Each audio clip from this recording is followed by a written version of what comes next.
গর্ভাবস্থার সপ্তম মাসে করণীয় ও বর্জনীয়। সুপ্রিয় দর্শক, আজকে আমরা জানব গর্ভাবস্থার সপ্তম মাসে করণীয় ও বর্জনীয় কিছু গুরুত্বপূর্ণ দিক। এই সময়টা মায়ের শরীরে ও মনোজগতে অনেক পরিবর্তন আসে, আর শিশুরও দ্রুত বৃদ্ধি ঘটে, তাই সচেতনতা খুব জরুরি। সপ্তম মাসে কি হয়? এই মাসে গর্ভের শিশুর ওজন দ্রুত বাড়ে, মস্তিষ্ক ও ফুসফুসের বিকাশ ঘটে, মা কষ্ট পেতে পারেন, পিঠে ব্যথা, পা ফোলা এবং শ্বাসকষ্টে। তাই সাবধানে চলাফেরা ও বিশ্রামে মনোযোগ জরুরি। করণীয়: ১.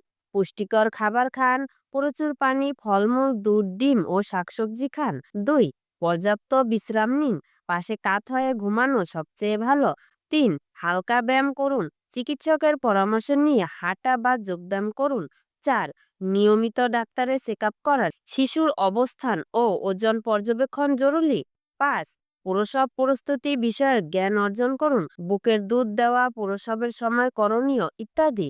বর্জনীয়: ১. অতিরিক্ত চাপ বা মানসিক দুশ্চিন্তা করবেন না। ২. ভারী জিনিস তুলবেন না ও হঠাৎ নিচে ঝুঁকবেন না। ৩.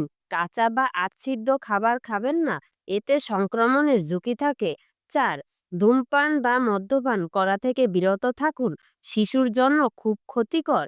৫. চিকিৎসকের পরামর্শ ছাড়া ওষুধ খাবেন না। সপ্তম মাসে একজন মা ও শিশুর সুস্থতা নির্ভর করে সঠিক যত্নের উপর। তাই নিজের প্রতি ভালোবাসা ও যত্নই হোক আপনার প্রথম দায়িত্ব। যদি ভিডিওটি ভালো লাগে তাহলে লাইক ও সাবস্ক্রাইব করতে ভুলবেন না।